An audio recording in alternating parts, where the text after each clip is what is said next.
Hey guys, what is up and welcome to a new League of Legends video. This is a video I am pretty excited about because I will be talking about Varus mid. So we already have seen Varus mid being played in the LCS, for instance, by Unicorns of Love. We've seen Faker played and many other professionals. But even then, this is something I've always looked at as being, why would I want to play this? I mean, why would I want to play AD Varus mid, using his Q as a spellcast and as the poke ability when I could just play something like Xerath? So I've personally always looked down upon AD Varus mid. Until one time a few weeks ago, I actually played against an AD Varus mid as a Zed player, and as being the Zed, I expected to absolutely demolish him in the laning phase, but to my surprise, it was so much more difficult than I ever thought it would be. And then a while after, I ended up trying it out myself, and oh my goodness, I was so pleasantly surprised. I mean, something that I've always thought was really not that good, and there's just so many better options probably to fit the same type of playstyle, ended up being so pleasantly surprising to me that it's probably one of my favorite things to play right now. So as usual guys, throughout this video, I'll be going through the builds, the runes, the masteries, and all of that good stuff, the positives, the cons, and hopefully after you see this video, you try this out, because trust me,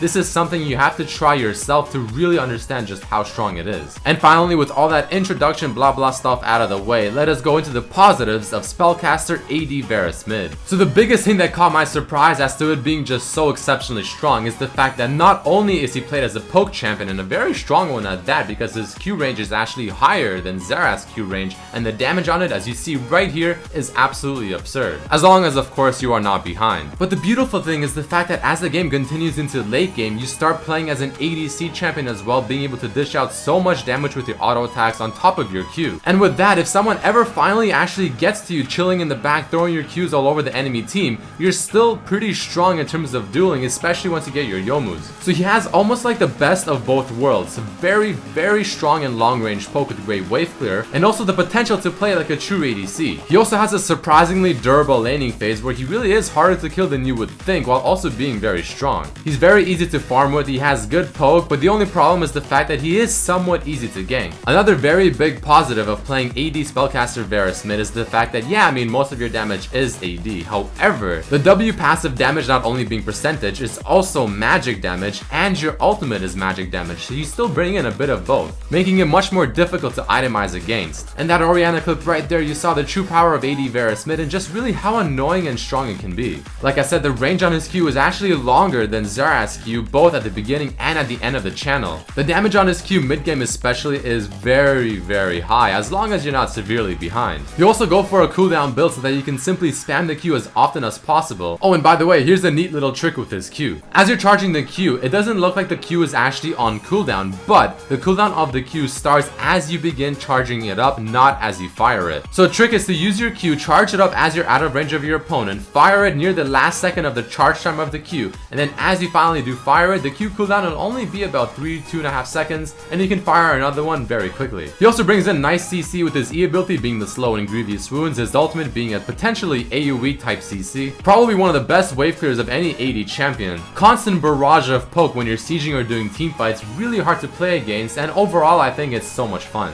But like I said at the beginning of the video guys, this is truly something you really have to just experience for yourself to understand how strong it really is. However, the cons of this Varus mid is the fact that he is of course very immobile. His main form of damage for half the game being his Q is his skill shot, and his E and his ultimate are also skill shots. You also do the Tear of the Goddess build for mid lane Varus because you need the mana, but it takes a bit longer to ramp up. And at the end of the day, he is still mainly physical damage. But following all this, I think we should finally go into the most important part of the video, the item build. So to start things off, you can either go bottle and a few potions, or if you feel very confident, you can go either longsword or Doran's blade. But overall, I do recommend the bottle. And there are 4 very core items, the first of which being the mana immune. Then you want to get the brutalizer, lucidity boost for the 15% CDR, because you do want to get 40% CDR as soon as possible. The gorgeous last whisper so your Q does even more insane damage, and then you want to finish your brutalizer into Yomus to give you that dueling power that you'll eventually need. Following this, if the enemy team doesn't have a whole lot of dive and they're more of a squishy type of team, I love going for the Bloodthirster into Infinity Edge just for the raw AD damage for your Q and auto attacks. Trust me, you'll be doing about half HP with 1 Q to all the squishies. However, if the enemy team does have a lot of tanky champions that will probably be diving on you, Blade of the Rune King is looking pretty juicy. Because of course it does have the extra % damage, and the active effect will help you kite better. But again, make sure you get those core items first before anything else, they're just way too important. Especially the mana immune for the extra mana to further spam your Q ability while also getting some decent AD stats. And the last two things things to look at before I end off the video are going to be the masteries and the runes. So starting it off with the masteries, I go a simple 2109. I mean, if you want to change it up, be my guest, but this is what I personally run.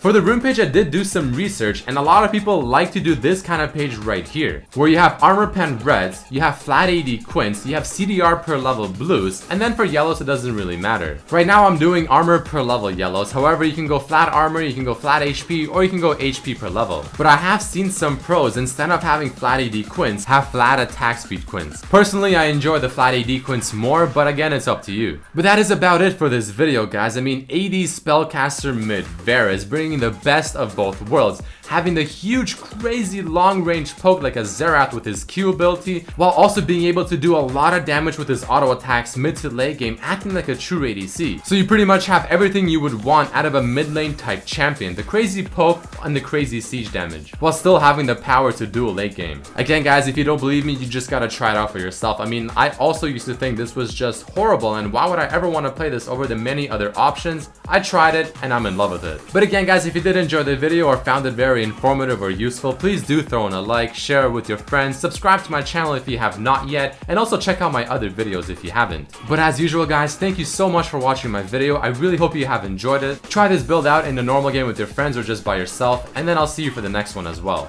Peace.